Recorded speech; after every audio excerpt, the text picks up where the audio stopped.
Good morning students. Life process हम पढ़ रहे थे। लाइफ प्रोसेस में आज हम बात करने वाले हैं, अगला जो टॉपिक था ट्रांसपोर्टेशन का।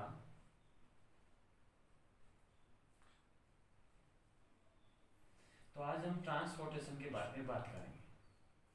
तो सभी ट्रांसपोर्टेशन का मीन समझते हैं, ट्रांसपोर्ट करने वाला।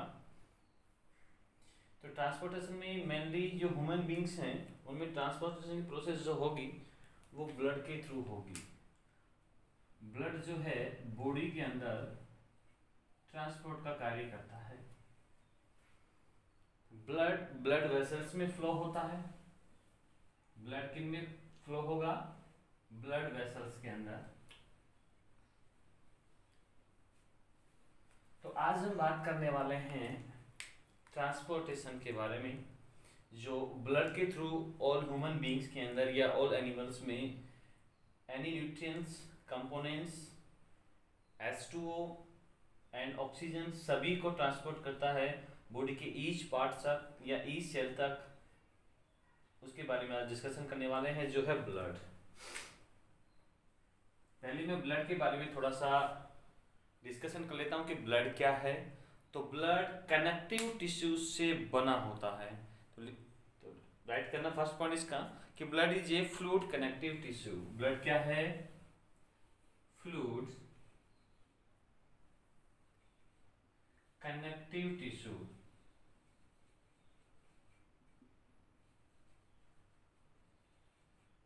क्वेश्चन पूछ लिया जाता है, क्वेश्चन जनरेट हो जाता है कि ब्लड क्या है, what is a blood? Blood is a fluid connective tissue. तो गाइस ध्यान रखना कि ब्लड क्या है, कनेक्टिव टिश्यू से डेवलप होता है या ये फ्लूइड कनेक्टिव टिश्यू है।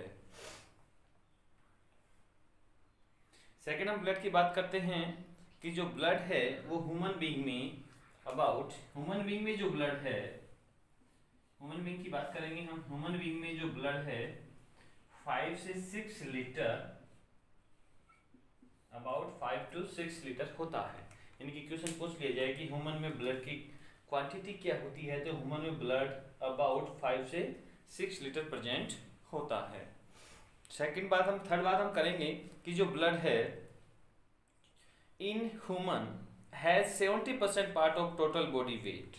जो ब्लड है, 3 पॉइंट इसका है कि ब्लड जो है वो ह्यूमन में 70% पार्ट बनाता है ऑल ओवर बॉडी या ऑल टोटल वेट का। ध्यान रखना कि जो ब्लड है वो ह्यूमन के अंदर टोटल बॉडी वेट का 7% होता है। 3 इंटरेस्टिंग इसके बारे में हमने जानकारी देखी है अभी कि ब्लड क्या है। ब्लड फ्लूइड कनेक्टिव टिश्यू से डेवलप होता है। सेकेंड हमने क्या बात की कि ह्यूमंस के अंदर ब्लड की क्वांटिटी 5 से 6 लीटर होती है। थर्ड हमने बात की कि जो ब्लड है टोटल वेट का यानी टोटल बॉडी वेट का 7% पार्ट बनाता है। नेक्स्ट हम बात ये करने वाले हैं कि जो अपना ब्लड है वो कितने पार्ट में डिवाइड होता है। तो याद रखना कि ब्लड 2 पार्ट में डिवाइड होता है। तो ब्लड में कितने पार्ट हैं? 2 पार्ट। फर्स्ट पार्ट होगा प्लाज्मा, सेकंड पार्ट है ब्लड कार्पल्सेस,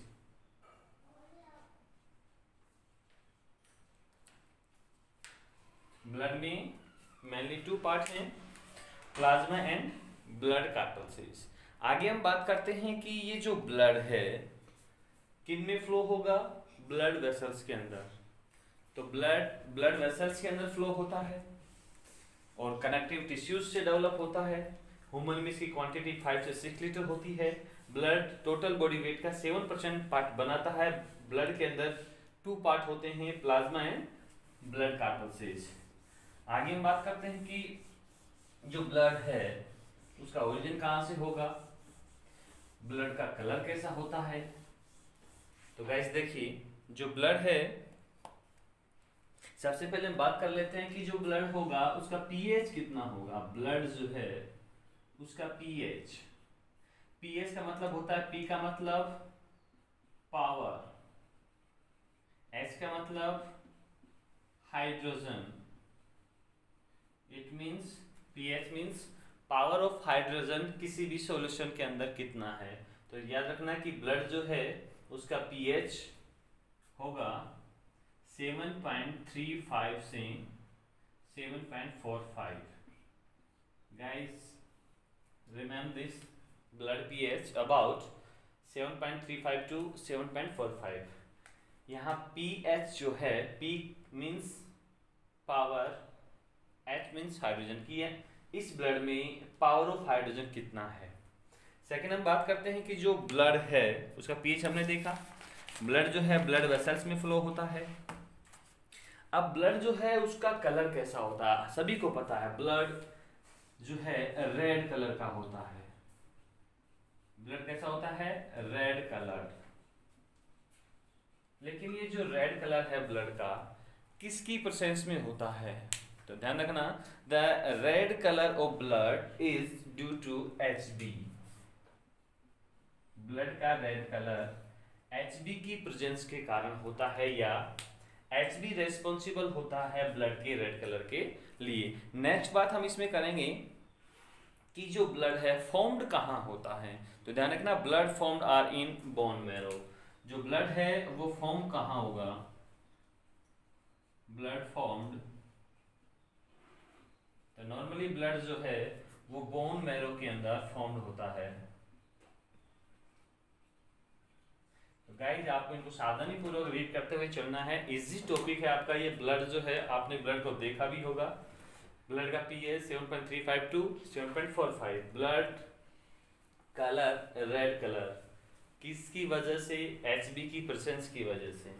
ब्लड फॉर्म कहाँ होगा, ब्लड फॉर्म होगा बोन मैरो के अंदर। नेक्स्ट बात हम ये करते हैं कि ब्लड जो है उसका टेस्ट ह्यूमन में कैसा होता है, तो ध्यान रखना ब्लड का जो टेस्ट है, ब्लड स्वाद में कैसा होगा। ब्लड टेस्ट साल्टी टाइप्स होता है, साल्टी टाइप मतलब थोड़ा नमक के टाइप्स का, साल्टी टाइप्स का होता है। अगली बात हम ब्लड पे ये करते हैं कि ब्लड जैसे कोई फिंगर कट हो जाता है, सिर्फ ब्लड से अपने जो फिंगर जहाँ कट हुआ है फिंगर से ब्लीडिंग होना स्टार्ट हो जाता है, उस ब्लीडिंग के क्लोटिंग में कितना टाइम लगेगा। तो क्वेश्चन यहाँ पर ये भी जनरेट हो जाता है कि ब्लड क्लोटिंग में कितना टाइम लगता है। तो नेक्स्ट क्वेश्चन ब्लड के बारे में बात करते हैं कि ब्लड क्लोटिंग में टाइम कितना लगता है। तो ब्लड क्लोटिंग में टाइम 3 से 6 मिनट, 3 से 6 मिनट का समय लगता है। अबाउट 3 से 6 मिनट टाइम में ब्लड क्लोटिंग होना स्टार्ट हो जाता है। नेक्स्ट ब्लड के बारे में हम बात करने वाले हैं कि जो ये ब्लड है अगर हमें इसका स्टडी करना पड़े, यानी ब्लड की स्टडी, ब्लड के बारे में हमें कुछ इंफॉर्मेशन कलेक्ट करनी हो, तो वो इंफॉर्मेशन कलेक्ट करने की प्रोसेस क्या कहलाएगी। तो गाइस रिमेम्बर दिस कि ब्लड की स्टडी हेमेटोलॉजी कहलाता है। ध्यान रखना कि ब्लड की स्टडी क्या कहलाएगा, हेमेटोलॉजी।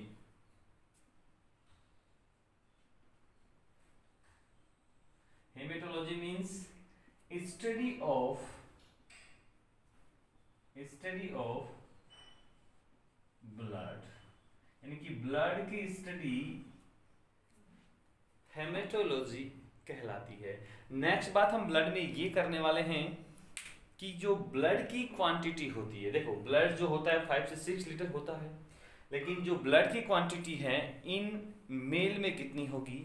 तो मेल में ब्लड की क्वांटिटी होती है, मेल और फीमेल दोनों की हम बात करने वाले हैं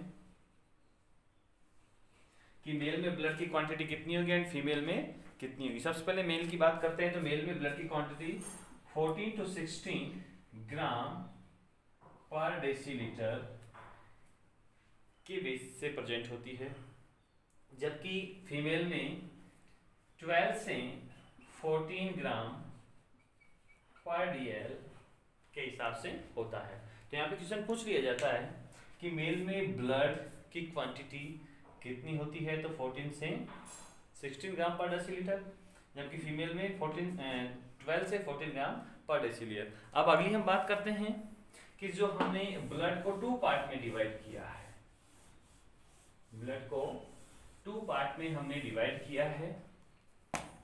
पहला पार्ट है ब्लड को हमने 2 पार्ट में डिवाइड किया था। इसका फर्स्ट पार्ट था प्लाज्मा, सेकेंड पार्ट था ब्लड कार्पल्सेस।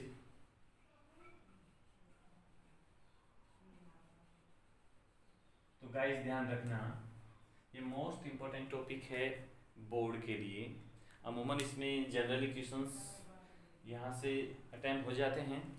प्लाज्मा के बारे में हम बात करते हैं। तो जो प्लाज्मा है वो ब्लड का एक लिक्विड फ्लूइड पार्ट है। ध्यान देना कि द प्लाज्मा जो है, the fluid part of blood is called plasma. Blood का फ्लूइड पार्ट क्या कहलाएगा? प्लाज्मा कहलाएगा, ठीक है। और ब्लड का प्लाज्मा जो है 55% पार्ट डेवलप करता है, या यूं कहें 100% ब्लड की क्वांटिटी है।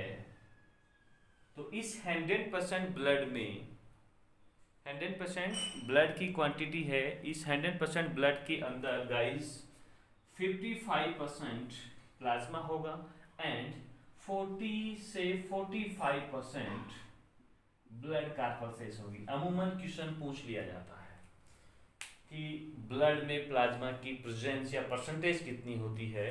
तो ब्लड में प्लाज्मा की परसेंटेज 55% होता है ब्लड में प्लाज्मा, एंड ब्लड में ब्लड कार्पल्सेस की परसेंटेज कितनी होती है? तो 40 से 45 ब्लड कार्पल्सेस की परसेंट होती है। ब्लड में हम प्लाज्मा को पहले डिस्कशन में लेंगे। तो प्लाज्मा जो है इट कंटेन 90% वाटर। गाइस ये भी क्वेश्चन जनरेट हो जाता है कि ब्लड में सबसे ज्यादा परसेंट किसकी होती है? तो वाटर की। तो it contain, it means plasma contain 90% water and 10% different organic and inorganic substance. बाकी 10% जो होंगे 10% different organic and inorganic substance. तो गाइस समझ में आ गया होगा कि 90% तो वाटर होगा एंड 10% डिफरेंट टाइप्स के ऑर्गेनिक इनऑर्गेनिक सब्सटेंस होंगे। अब हम बात ये करेंगे प्लाज्मा में कि 90% को हम रीड नहीं करेंगे, ताकि 10% में जो ऑर्गेनिक और इनऑर्गेनिक सब्सटेंस है उनमें क्या क्या इंक्लूड होंगे। तो 10% में जैसे प्रोटीन्स हुए, ओके, अमीनो अम्ल हुए, अमीनो एसिड्स हुए, हार्मोन्स हुए, एंजाइम्स हुए,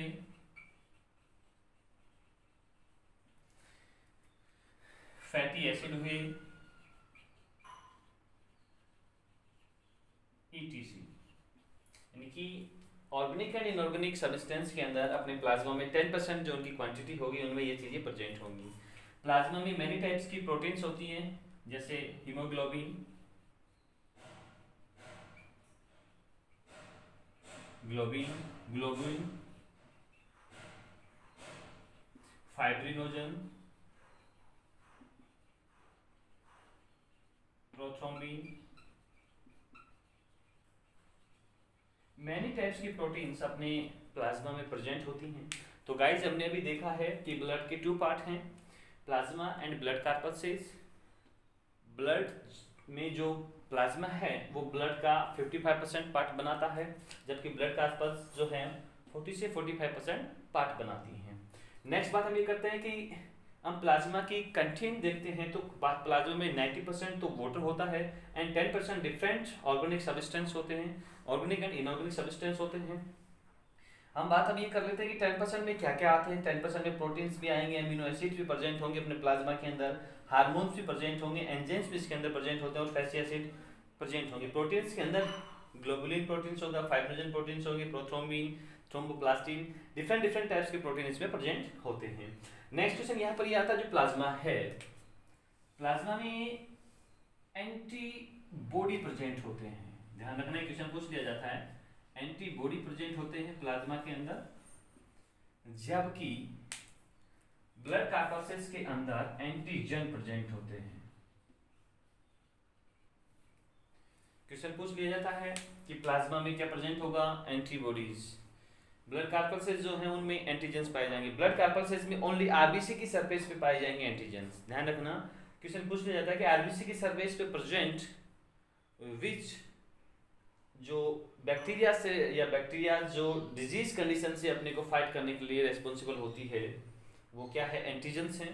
वो किसकी सरफेस पे प्रेजेंट होते हैं, तो वो आरबीसी के सरफेस पे प्रेजेंट होते हैं। हमने प्लाज्मा का डिस्कशन किया। अब हम बात करते हैं ब्लड कार्पल्सेस की। तो ब्लड कार्पल्सेस को 3 पार्ट में डिवाइड किया गया है। आरबीसी, जिसे रेड ब्लड सेल्स के नाम से जानते हैं। Second WBC, third platelets.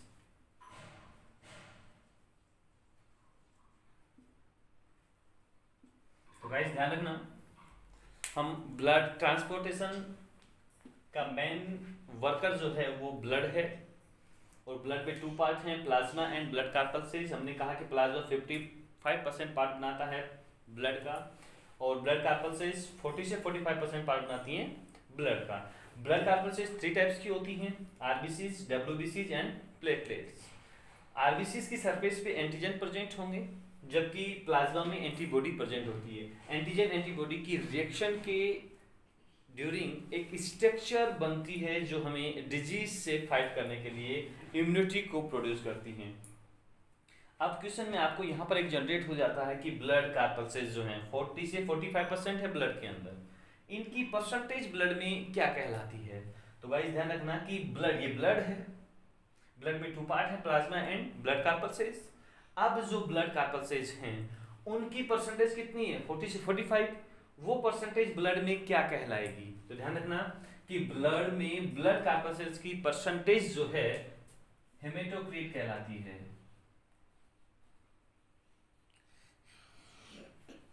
हेमेटोक्रीट कहलाती है, या पीसीवी कहा जाता है। क्या कहा जाता है, पीसीवी। इसका फुल फॉर्म है पैक्ड सेल वॉल्यूम। क्वेश्चन अमूमन पूछा जाता है कि पीसीवी से आप डिस्क्राइब पीसीवी या हेमेटोक्रीट। तो ध्यान रखना कि ब्लड के अंदर, इस ब्लड में ब्लड कार्पल्सेस की परसेंटेज जो होगी वो हेमेटोक्रीट या पीसीवी पैक्ड सेल वॉल्यूम कहलाती है।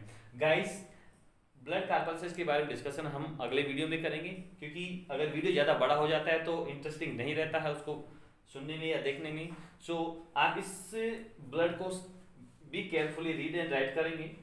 अगर कोई डाउट हो तो मुझे कमेंट बॉक्स में आके कमेंट कर सकते हैं।